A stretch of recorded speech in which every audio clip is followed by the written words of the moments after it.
Great Thursday morning, everyone. How are you all doing? This is your girl, Shan. I hope and pray that you all are making it, getting off to an amazing day, having a positive mindset. Now, I know it's a little cold out there because it's cold here in Texas. So everybody, please be safe and, make sure you're covered up and things like that. Today's topic may not be as comical as previous. However, I desire to make people think. Now, good morning, Natasha, and good morning, Dalisha. I desire to make people think, and I believe that is what God has called me and my husband to do in the ministry in which we are doing right now, because it is ministering to people. One thing that gets me is that we do not understand that we as a people, just because we quote unquote appear to have made it, we don't understand how there are so many people that are currently hurting. There are so many children, which hurts my heart because I love the babies. But there are so many children that are hurting. There are so many husbands that are hurting, mothers, fathers, wives that are suffering in silence. And so God gave me this topic of why is it so difficult to pour into our husband, our wife, and our children? Why is it so difficult? And so my mind is going to be going, good morning, Leslie, so many different ways. I'm just going to be honest with y'all. Y'all know me. You know what I'm saying? But I think that it is time for us to get back to the basics. It is time for us to get back to the basics. For some reason, the world has us thinking as long as everything appeared to look nice and everything appeared to look like you got it going on and everything appeared to look like, good morning, Thea, you are holier than thou, and everything appeared to look like you are deeply rooted in the word of God and whatever the case may be, that everything is okay. But we don't understand that we have people that are suffering in silence. It hurts my heart. In the last week, there were two children that I've heard of in the last week that have taken their own life. And when I say have taken their own lives, I mean they were under the age of 12. You know what I'm saying? I can't fault the parents. I'm not even here to blame nobody. That's not what I'm saying. What I'm saying is, why is it so difficult for us to get back to the basics? Now, giving some good old examples of what I mean by this. I'm going to come from a parent's perspective right now. I give a good example because this happened yesterday. So yesterday, I had a meeting, and this meeting had been scheduled for some time, but my daughter came home, and no knock to KISD, our school system that we have here, but for some reason, information gets sent home at the last minute, and she's one that will give that information. So she came home and she said, Mama, I just want to let you know I have my honor roll, program going on. She told me this last Friday, and the program was Wednesday. And I'm sitting up here like, oh, Lord. So I look at my calendar because I'm very strategic in scheduling. Look at my calendar, and I'm like, So I sent an email to the individual, and I said, hey, is there any way possible that we can reschedule this meeting for later in the day, or we can reschedule this meeting to the next day? And the individual responded, well, we'll just schedule it to the next week. Y'all are probably saying, Shan, why are you saying this? Because it is very important for us to decide what comes first. You heard me? And in that situation, yes, I could have sat there in that meeting for a whole hour, but then I would have been thinking about, good morning, Tasha, my baby, who is over here, who has been making straight A's, A honor roll, and why I wasn't present at her ceremony. Now, some may say, well, your husband could have won. He could have, but I'm the one that's not working right now. I'm the one that's a full-time student. He the one that's working at a full-time student. So, of course, I should be the one to shift my schedule according to me and my husband. What I'm saying is this. We got to understand to get back to what's important. Because sometimes the world shows us that the things that are important are the things that are outside of our home, when the people inside of our home are the ones that are suffering. So we can play church all we want to. Like I say, y'all know I don't bash because we could play church all we want to. We could play super saving supervisor all we want to. We could play whatever role the best to our ability all we want to, but what does our house look like? What does it look like when it comes to, our children? It has pained me. And let me speak from the mouth of babes, because that's what the word of God talking about, right? Out of the mouth of babes. Let me tell you what the mouth of babes are saying. Hey, Angelia, the mouth of babes are saying, my daddy works a lot. My daddy does work a lot, but I be waiting for them to say, but he makes time for us. but we have family time, but we have game night, but he is there when I have an honor roll, situation. Yeah, my mama, yes, she's the CEO of a company and she makes a lot of money, but I don't hear that when it come out of the baby's mouths. Or the things that I do hear, like I said last week, is when the kids say, I asked my mama to play with me. I asked my daddy if he would watch a movie with me, but he or she is always in a cell phone. He or she is always on their electronic device. One of the things that me and my husband always talk about when you go on your date nights, good morning, Dalia. One of the things we talk about when you go on your date nights is put the doggone devices down. I don't know how many of y'all have this, but this is the rule in our house. I don't give a John Brown if you live in our house still or not. When we sit down at this dinner table right here, we sit down at this dinner table, or even if it's our other dinner table, guess what? Don't bring no electronics to the table, because that's when we gonna sit down, we gonna talk. We need to get it back to the basics, because what we don't understand, and I'm gonna ask this question, and this is for each one of us as individuals to answer, because I had to think about this before God would allow me to come on here and even talk about it. So this is the question I'm gonna ask to my parents. Parents, I want you to look at yourself through your children's eyes. What do you think your children would say when they look at you? Okay? Look at yourself through your children's eyes, and what would they say? If they could come to you and they could have a conversation and be open and candid about the way that they feel, what would they say? Okay? Yeah, it's going to be deep on today. It's going to make you think. What would they see and what would they say? Now, I'm not trying to knock anybody down as a person. I know we grind as parents. We do the best that we can. But what traditions do you have set up in your home with your children? What traditions do you have set up? And you could call it a tradition, but let's say for me and my husband, date night. Date night is every Friday. I don't give a John Brown what is going on. Unless somebody is ain't in the hospital dying, whatever the case may be, then baby, guess where we gonna be? Now, we've spent a date night going into the hospital room, what? Your baby's in the hospital? Okay, we on the way. We go up there, we will pray with them, and whatever the case may be, make sure they had food, make sure we have done that on a date night, but we done that together. See, it irritates my soul when I hear married people say, I don't have time to date my spouse. No, you have time to do that in which you desire to do. When God gave me this topic, what I seen was this in a vision, and I don't know who this is, and I'm not trying to call nobody out. I seen a wife sitting there, and she was suffering in silence. She was sitting in a chair, and she was suffering in silence. She told her husband, baby, I sure would like it if we could do this, but he made excuses as to why he couldn't do it. Oh, well, we ain't got money for this, we ain't got this, and she just sit there. See, let me tell you something about people. People are going to get tired of begging for your attention. Your children are going to get tired of begging for your attention. How many parents we got on here that's got littles? We still got some littles. Baby, when they hit that teenage stage, they ain't too much studying you, because if you didn't invest in them when they were younger, don't expect to try to say, okay, I made it, and then boom, you try to invest in them now. We have to get back to the basics. What is it that God has created for husband and wife? It's in the scriptures. What is it? Good morning, Davida. That God has created for families. It's in the scriptures. Are we applying the biblical scriptures to our life?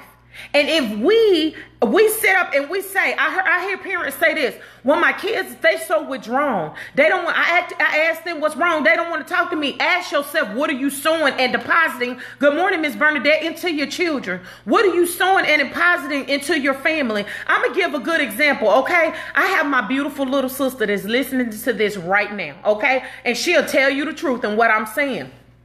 Let us be honest about families. So let's get to families. Most of us who no longer live around our families, or the older folks have died off in our families. Most of us families do not get together anymore. Most of the time you see your family members at a funeral. That's when you see them. You no longer see family reunions anymore, or family gatherings, or family cookouts. If you have these things, let me go ahead and let you know you are blessed. Okay, you are blessed that your family stops what they are doing once a year to get together and fellowship with one another. To say, oh, this is your kid. Oh, this is your grandbaby. Baby, the world is so divided right now. We allow the world to divide us so much that we could walk past a nephew or a niece and don't even know who they are. Why? Because we do not connect with our family. And so me and my sister was talking about how this irritates our soul, okay? It irritates us when you have people that act like they are too busy when most of the time they're sitting at home, they're watching Netflix or whatever the case may be to get together with family. So let me tell you what me and my sister said. Me and my sister, my husband and my brother-in-law, we said, you know what? We are going to stop and listen to what I'm saying. My sister can tell you, our goddaughter's mother can tell you our schedule is tight. It is crazy busy. Sometimes I don't even have time to respond back to y'all here on the video because our schedule is so tight. We be running from the morning to 9:30, 10 o'clock at night, sometimes 6 days a week, okay? Good morning, Natasha. And so me and my sister got to talking about this thing. And one of the things that my 81-year-old grandma said, which was golden, baby, change what you can change at your level. You can't change anybody else. Change what you can change at your level. Okay. So me and my sister sat down, she talked to my brother-in-law, I talked to my husband, and once a month, the last Saturdays of the month, either me and my family go over to her house and eat, or her and her family come over to my house. We host each other's family. We let the cousins grow up with each other. You see what I'm saying? They play with each other. We fellowship as adults. How many of y'all do that? Do we do that or do we make excuses? Okay? So there is no need for a husband and a wife to sit up here and they are suffering in silence. I was trying not to go here, but it is what it is. And please know, anything, like I always say, anything I say is to make us think. It is to make us think, because sometimes we can just get on a one-track mind and we spend more time arguing and debating with people on social media trying to get our point across and be right than taking that same amount of time and spending it with our children, spending it with our husband, and spending it with our wives. How many of y'all out here can say, you know what, I need to get back to the basics? Because let me tell you, something that I shared with an amazing young lady was this. I said, look here.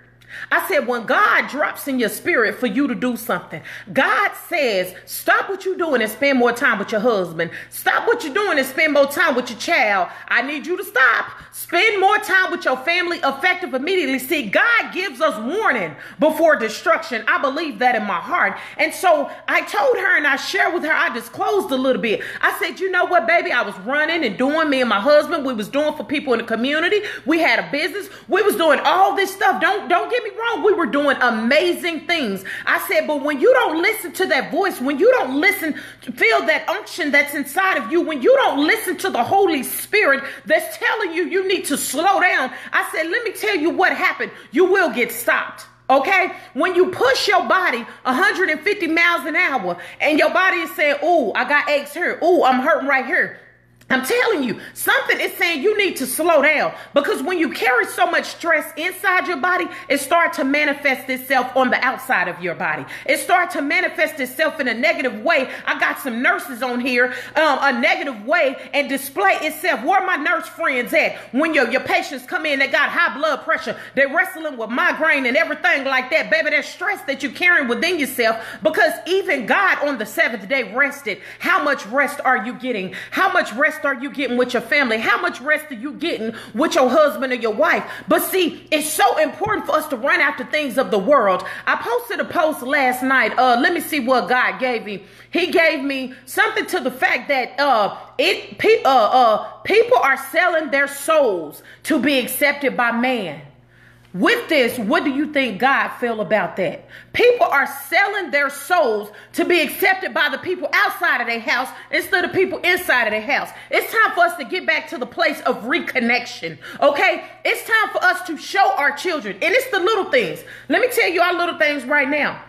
When my babies leave the house, Mama and daddy is right here when these babies leave the house. We give them a kiss. We give them a hug. We tell them we love them. That's where God has us. It ain't always been like that, okay? We tell them we love them. Have a good day, and we will see you when you get home. And if not one, both of us are generally trying to be here when our kids get home. That's how God has blessed us right now. Baby, how was your day? A kiss and a hug. It's the little things, okay? We need to get back to the little things. You see what I'm saying? We need to let people know and show people, because that's how people grow. Not by what we say, but by what they see. We need to get to a do as I do and not as I say mentality. See, we grew up as on a do as I say and not as I do. How many of y'all's parents said that? They didn't know any better, so they couldn't teach you how to do better. But with these kids right here, they are going through some stress that we never even had to deal with. Hey, Valence, how you doing?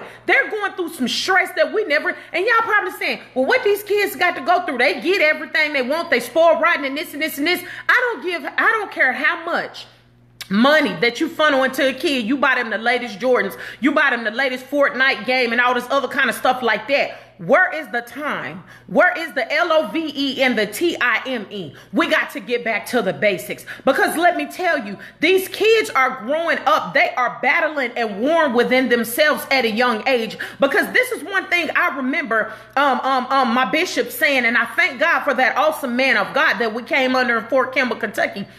But this is one thing I remember him saying. You got to understand, the devil is not worried about us. He's not worried about us. The devil's going after our children. And if we're not willing to spend time with our children, sow into our children, train up a child in the way that they should go, the way that the word of God says, then baby, that's when the devil attacks our children. And 9 times out of 10, we do not pay attention until our children are going through, until they're in the psychiatric hospital because they attempted suicide, until you happen to look down and see that they've been cutting themselves, until you turn around and see that they've had a suicide attempt. It should not come to that. And I don't know who I'm talking to. I'm not trying to come at you in a negative way, but I'm trying to say we need to be proactive. And it should not come to that for the attention to happen. You know how we got slowed down? A house fire. Baby, when I say it slowed us all the way down, you heard me, to the point that my mind was numb because of the things that could have happened. And then that's when God said, I didn't allow anybody to get hurt.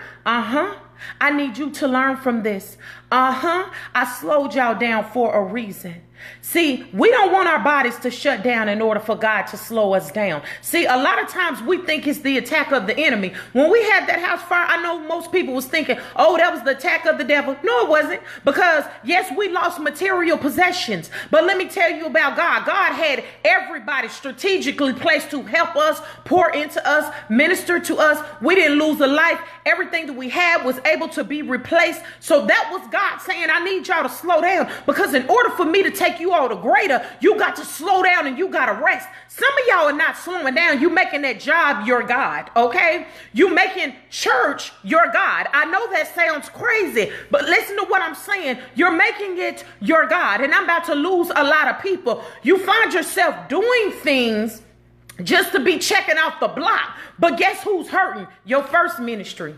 Your Jerusalem is hurting. Your children is hurting. So I ask you to examine yourself. Okay? How you doing, Deborah? I ask you to examine yourself. I need you to sit back, and that requires you to settle your spirit. That requires you to rest, and it requires you to think. If I was looking at myself through my children's eyes, what would I see? If I was looking at myself as a wife through my husband's eyes, what do I see? How about as a husband? See, a lot of us don't want to look through somebody else's eyes. That's why you got so many people debating on social media, and that's why I don't take my time to debate with anybody, because some people are so willing to argue and be right that they don't realize they're saying the same exact thing. You see what I'm saying? But you don't want to look at the reality, because sometimes the reality hurts too bad. Sometimes we just push on without even being healed in the first place. Okay? And this is one powerful thing that my bishop said too, that I will share with y'all, that has carried. I haven't been in that church since 2007. It's been 12 years. And I think he might have said this in 2005. He said, we have to understand, when we come to a place of helping people, He said, yes, we can be saved. We can know the scriptures. And see, this is why God is allowing me and my husband to come down like Jesus did in a sense. And I'm not trying to call us Jesus, but Jesus met people where they are. People are suffering in silence right now. We got this furlough situation going on. You don't know who's being affected. You don't know who can't pay for their medication to live. You don't know who's missing the meal. The only thing we thinking is, oh, I'm happy it's not me. But how about praying for those people who are going through? You don't know who then fell behind on their mortgage already 1 to 2 months. You see what I'm saying? And so one thing our bishop, an awesome man of God, Bishop Harold Browning taught us is that you got to meet people where they are. You have to minister to that physical before you can apply the spiritual. Because guess what? If I'm starving because I'm a federal employee and I don't have no food in my house right now, and I'm wondering how my kids are going to be getting paid, my bills going to get paid and how my kids are going to eat, how I'm going to keep a roof over my head. You can't come to me talking about God if I don't know God and I ain't been raised in God. You need to help me in my physical need first. Pray for me now, but help me in my physical. And sometimes we can be so spiritually spooky deep that we are not willing to come down off our spiritual high horse and be able to minister to people on the basic level. You see what I'm saying? Minister to their need. So if I knew somebody that was in this situation right now, what I would do, because I'm not affected right now. Me and mine ain't affected. Hey, Toya, I'm going to go get you some groceries. I'm going to knock on your door. See, this is what the old folks used to do. I remember my grandmama and them used to do this. They would knock on the door. They say, baby, how you doing? That person would open up the door. My papa would do this. You see what I'm saying? As a little kid, they would open up the door and the people would stand there crying. And I remember my papa was saying, I was a 5-year-old girl. Why you crying, sis? Why you crying, brother? And they were saying, you just don't understand. I felt like all hope was gone. I didn't know what I was going to do or where my next meal was going to come from. And you showed up with a bag of groceries. You see what I'm saying? Now I'm able to make it a couple of more days. See, you can try to speak spiritual into people all you want, but if you don't, bring yourself down off your spiritual high horse, highly, and minister to them at a physical. You got to feed that physical first. And then that will open up the door for you to be able to minister to them on a spiritual level. That's why the world is so divided right now. That's why so many people are hurting right now. That's why when I talk to people, and I'm going to say it like this, when I talk to people and they say, I feel like I don't have any hope, and I tell them, why is that? Why do you feel like you got to keep this pain bottled up inside of you? You know what they say? Because I'm afraid that somebody's going to judge me. I'm afraid of people's judgment. That's the truth that we're walking in right now. Is people are not opening up their mouth. These babies are not speaking to their parents because they're afraid that their parents are going to judge them in a negative way. We need to get back to the place where we can open up and people can come and speak to us without judging. Like my mama used to say, if you don't have nothing nice to say, don't say nothing at all. And I'm going to say this to my fellow people who know the Lord. If you know you can't minister to their physical need right now, pray for them. Pray for them because prayers is free. So I said a lot on today because that's what God had in me. He allows situations, hey, Brandy, to happen so I can bring this thing out. Let us get back to the basics. Let us be able to sit down with our children undistracted. If you a parent, you better not have your child come to you or your spouse coming to you or whatever the case may be saying, can I talk to you? But it's more busy for you to be right here in your phone than to say, you know what, child, you are more important. Let me put this phone down and let me talk to you face to face. We need to get back to the basics. So y'all have a blessed day. Don't let anybody steal your joy. Shirt is because it's free. Be a blessing today to somebody and not a curse. Your girl Shan, best believe that I'm going to be back with you with whatever God placed on my heart, because it's time for us to work together and turn these situations around. Spend more time in your home, getting your house together and connecting one-on-one with your husband, your spouse, your kids, whatever the case may be, than you being out in this world trying to prove yourself to man, because man didn't die for you. Okay? God did. Jesus did. Have a blessed day.